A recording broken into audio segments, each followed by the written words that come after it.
नमस्कार, स्वागत है आप सभी का छत्तीसगढ़ की खबरों में। मैं आपके साथ निकिता कश्यप। बुलेटिन की शुरुआत करते हैं। खबर कांकेर जिले से है, जहां विकास को नई दिशा देने के लिए 4 बड़ी सौगातें दी गई हैं। आपको यह भी बता दें कि छत्तीसगढ़ के उप मुख्यमंत्री ने जिले के प्रभारी मंत्री अरुण साव अपने एक दिवसीय दौरे पर कांकेर पहुंचे थे, और जहां 11 करोड़ 22 लाख रुपए की लागत से विभिन्न परियोजनाओं का शुभारंभ उनकी ओर से किया गया।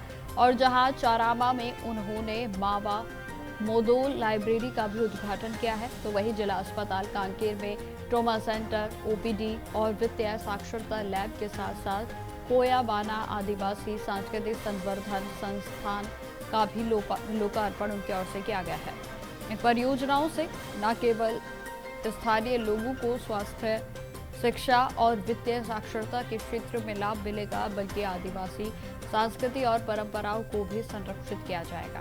उप मुख्यमंत्री अरुण साव ने मीडिया से बातचीत में कहा है कि यह विकास कार्य कांकेर जिले के सामाजिक, सांस्कृतिक और आर्थिक उत्थान में अहम योगदान देंगे। उन्होंने जिले के वासियों को इस अवसर पर बधाइयां दी।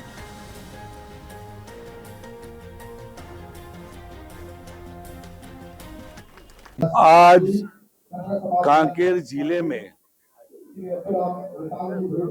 11 करोड़ 21 लाख रुपए से निर्मित विभिन्न कामों का लोकार्पण हुआ है, और सभी काम बड़े महत्व के हैं। मावा मोदोल लाइब्रेरी, वित्तीय साक्षरता लैब और यहाँ संस्कृति संवर्धन संस्थान, जिला अस्पताल में ट्रामा यूनिट सेंटर, विस्तार भवन, इन सब का आज लोकार्पण हुआ है। 11 करोड़ 21 लाख रुपए से अधिक की राशि का मैं कांकेर जिले के वासियों को बहुत बधाई और शुभकामनाएं देता हूं। कैसे हमारा कांकेर आज संवर रहा है, कैसे हमारा कांकेर आज सज रहा है और विकास की दिशा में तेज गति से आगे बढ़ रहा है। 22 अप्रैल को दंतेवाड़ा में क्रिकेट प्रेमियों के लिए खास दिन होगा। जी हां, आपको बता दें कि जब मास्टर ब्लास्टर सचिन तेंदुलकर बच्चों के साथ मैदान में उतरेंगे। जहां आपको बता दें कि इस कार्यक्रम में छत्तीसगढ़ के मुख्यमंत्री विष्णुदेव साय भी शामिल होंगे। तो वहीं कार्यक्रम का उद्देश्य बच्चों को और युवाओं में खेलों के प्रति रुचि को बढ़ाना, तो वहीं खेल गतिविधियों को बढ़ावा देना है। जहां सचिन तेंदुलकर दंतेवाड़ा के पनेड़ा में नवनिर्मित स्टेडियम का लोकार्पण करेंगे, जो कि स्थानीय खेल प्रतिभाओं को तराशने में बेहद ही मददगार साबित होगा। आपको यह भी जानकारी देते चले कि बस्तर में खेलकूद के जरिए युवा प्रतिभाओं को वैश्विक मंच पर पहचान दिलाने की पहल की जा रही है। क्षेत्र के 25 स्कूलों में नए खेल मैदान तैयार किए गए हैं, और जिससे कि बच्चों को खेलों में भाग लेने और स्वस्थ जीवन शैली को अपनाने के अवसर मिलेंगे। और यह कदम क्षेत्रीय खेल विकास की दिशा में एक बेहद ही बड़ी पहल है।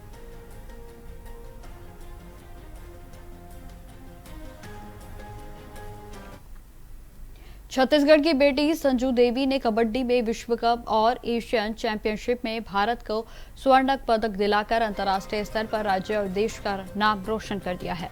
जी हां, आपको बताते चले कि उनके शानदार प्रदर्शन को देखते हुए राज्य सरकार ने उन्हें 50 लाख रुपए की प्रोत्साहन राशि प्रदान की है, जो कि छत्तीसगढ़ में किसी खिलाड़ी को अब तक दी गई सबसे बड़ी राशियों में से एक है।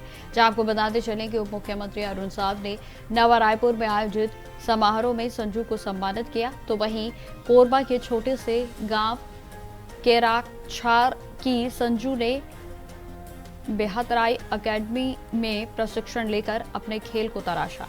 और जहां बांग्लादेश में हुए कबड्डी विश्व कप में उन्हें मोस्ट वैल्यूएबल प्लेयर चुना गया है, और जहां फाइनल में भारत को मिले 35 पॉइंट्स में से 16 अंक अकेले ही संजू ने प्राप्त किए थे। यह भी बता दें कि उनका संघर्ष, जुनून और समर्पण अन्य खिलाड़ियों और युवाओं के लिए प्रेरणा का स्रोत है।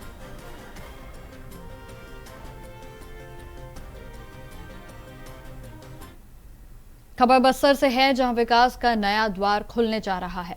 जी हां, रायपुर के विशाखापट्टनम में इकोनॉमिक कॉरिडोर 464 किलोमीटर लंबा ग्रीनफील्ड 6 लेन का राजमार्ग, जो कि बस्तर को सीधे अंतर्राष्ट्रीय बंदरगाहों से जोड़ेगा। इस परियोजना से जगदलपुर से विशाखापट्टनम की यात्रा 7 से 9 घंटों से घटकर अब महज 3.5 से 4 घंटे की रह जाएगी, जिससे कि परिवहन लागत तो वही समय की बड़ी बचत होगी। कॉरिडोर बस्तर के कृषि, शिल्प और खनिज उत्पादों को वैश्विक बाजार तक पहुंचाने में बेहद ही मददगार साबित होगा, जिससे कि स्थानीय किसानों, शिल्पकारों और उद्योगों को अंतर्राष्ट्रीय मूल्य मिलेंगे। तो वहीं आपको यह भी बता दें कि नंबर रंगपुर इंटरचेंज बस्तर का प्रवेश द्वार भी यहां बनेगा। पूरे क्षेत्र में औद्योगिक क्लस्टर, रोजगार और पर्यटन के अवसर बढ़ेंगे। पर्यावरण संरक्षण के साथ साथ आधुनिक टनल, एनिमल अंडरपास तो वहीं ओवरपास भी बनाए जाएंगे। यह परियोजना बस्तर की वैश्विक पहचान, आर्थिक समृद्धि और सामाजिक विकास का मार्ग प्रशस्त करेगी।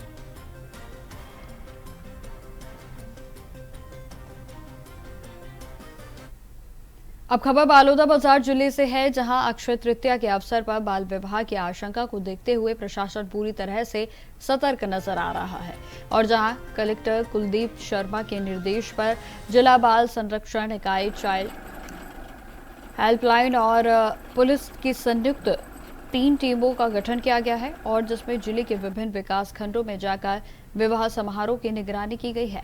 जहां जांच के दौरान कुल 5 मामलों में 8 नाबालिगों को हो रहे उनके विवाहों को रोका गया है। तो वहीं आपको यह भी बता दें कि एक मामले में भारतीय न्याय संहिता लैंगिक अपराधों से बालकों का संरक्षण अधिनियम यानी कि पोस्को और दूसरे मामले में बाल विवाह परिषद अधिनियम 2006 के तहत प्रकरण दर्ज कर कानूनी कार्रवाई भी की गई।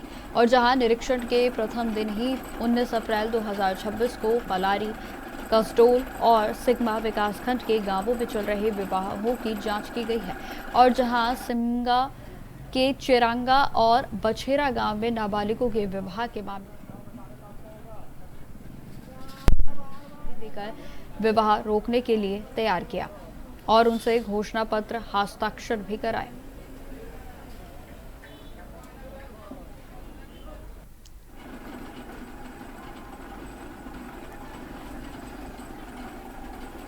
मुख्यमंत्री विष्णुदेव साय के 31 मार्च 2019 तक बाल विवाह मुक्त छत्तीसगढ़ बनाने के संकल्प को पूरा करने के लिए यह कदम बेहद ही अहम माना जा रहा है, ताकि बालिकाओं को सुरक्षित और उज्जवल भविष्य मिल सके।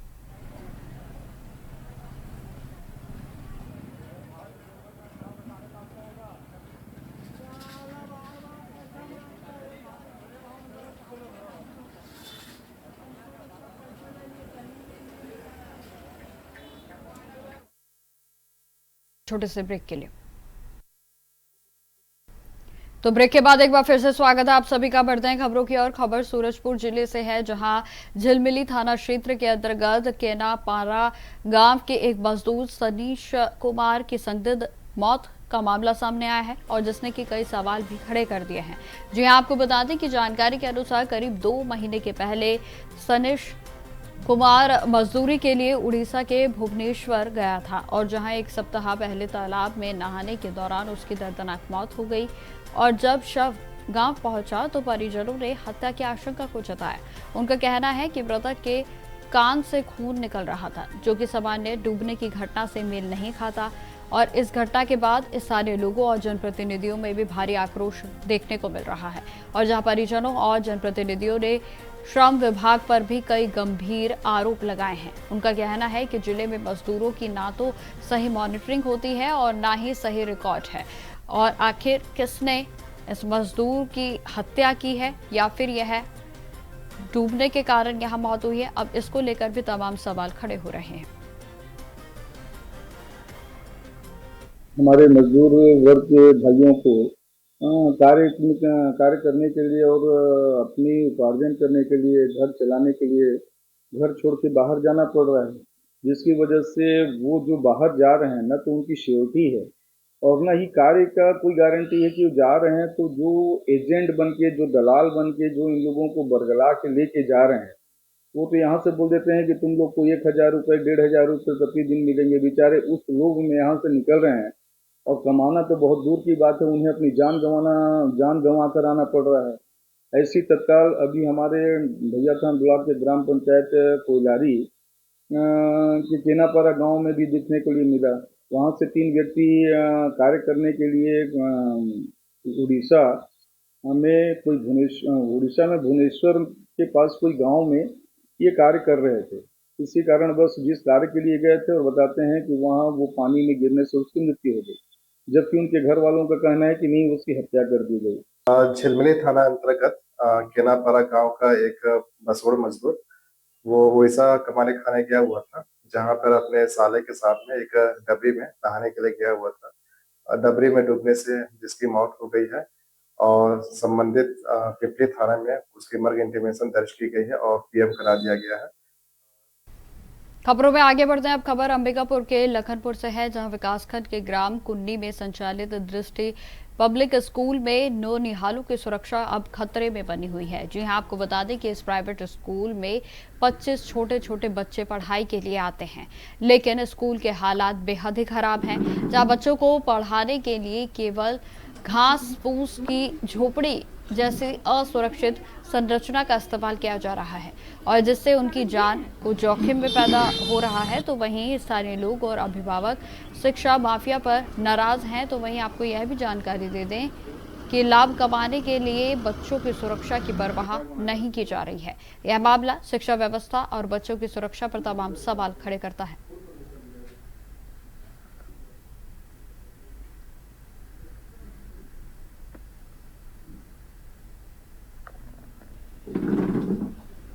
तो ये तस्वीरें आप देख सकते हैं जो कि बेहद ही भयभीत करने वाली है, क्योंकि इस ही स्कूल में 25 छोटे छोटे बच्चे पढ़ाई के लिए जाते हैं, लेकिन पढ़ाई को धंधा बनाने वाले इन माफियाओं की ओर से पढ़ाई तो यहाँ पर की करवाई जा रही है, लेकिन सुरक्षा के कोई भी इंतजाम मौजूद नहीं है। और जहाँ दृष्टि पब्लिक स्कूल एक बार फिर से अपनी असुरक्षित व्यवस्था को लेकर सुर्खियों में आ गया है, और जहाँ आप तस्वीरों में भी साफ तौर पर देख सकते हैं कि बच्चों के सर पर सुरक्षित छत भी नहीं है, जहाँ शेड के माध्यम से छत को बनाया गया है और जहां घास फूस की इस छत में बच्चे बिल्कुल भी सुरक्षित नहीं है, क्योंकि यह ढांचा तेज हवा के कारण कभी भी भरभरा कर गिर सकता है।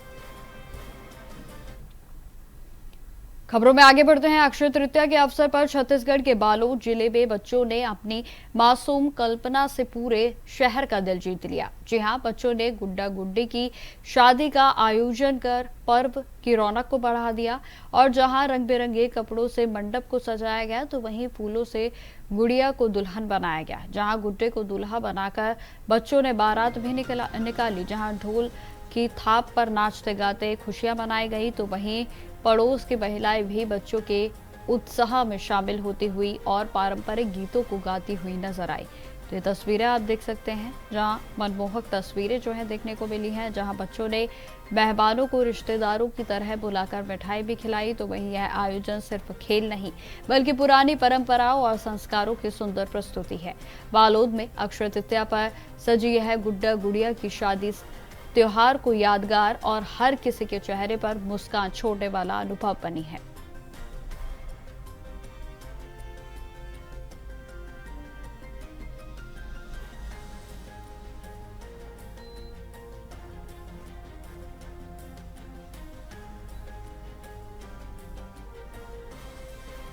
टीका ईका लगाने के बाद सब आए, उसको कुछ खिलाए उलाए और उन्हें टीके, फिर हम सबके घर न्योता देने गए।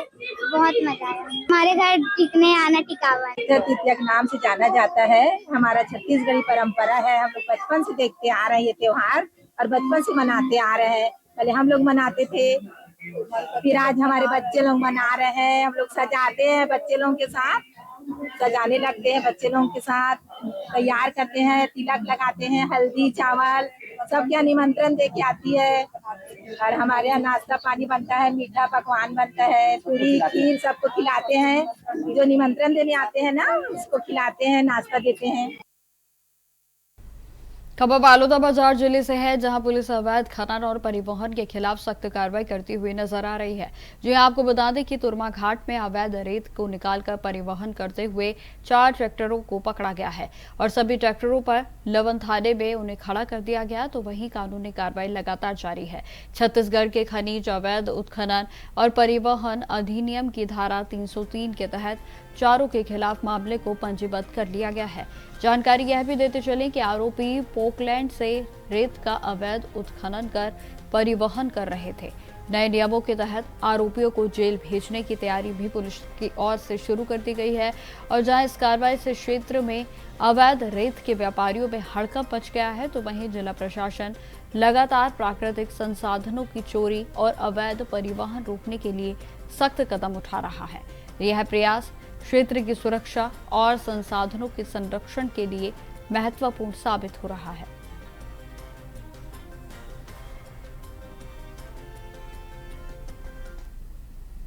खबर बलरामपुर जिले से है, जहां रघुनाथ नगर के वन परिक्षेत्र के जोराही इलाके में स्थित प्लांटेशन में अचानक से भीषण आग लग गई और जिससे कि क्षेत्र में अफरा तफरी का माहौल देखने को मिला।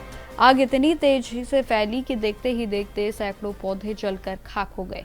प्रारंभिक जानकारी के अनुसार आग लगने की वजह शॉर्ट सर्किट बताई जा रही है और जिससे सूखी झाड़ियों में तुरंत आग जो है वो फैलती चली गई और जहां लपटें फैलती चली गई। आपको बता दें कि घटना की सूचना मिलते ही वन विभाग की टीम भी मौके पर पहुंची है और जहां आग बुझाने की प्रयास लगातार जारी है, तो वहीं कड़ी मशक्कत के बाद आग पर काबू पाने की कोशिश भी की जा रही है ताकि किसी को नुकसान ना हो। तो वहीं इस घटना से प्लांटेशन को भारी क्षति पहुंची है, तो वहीं वन विभाग के द्वारा मामले की जाँच को शुरू कर दिया गया है।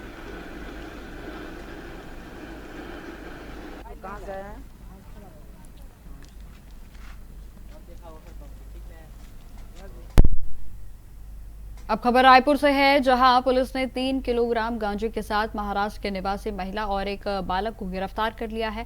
आपको जानकारी देते चलें कि खमतराई थाना पुलिस ने सूचना के आधार पर रावा भाठा के पास डेरापारा में 2 पहिया वाहनों को चिन्हित कर तलाश की और जहां तलाशी में गांजा वाहन की डिग्गी से बरामद किया गया है, जहां आरोपी महिला और बालक के कब्जे से 3 मोबाइल फोन, घटना में प्रयुक्त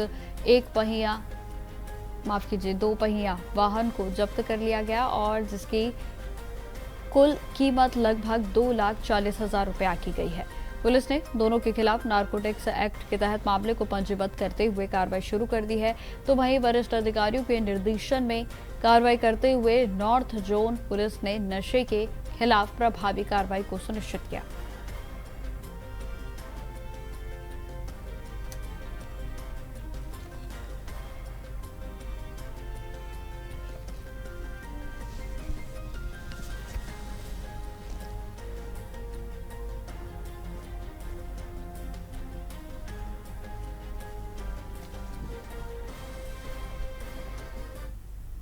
तो फिलहाल मेरे साथ इस बुलेटिन में इतना ही। देश दुनिया की तमाम खबरों की जानकारी के लिए बने रहे हमारे साथ। नमस्कार।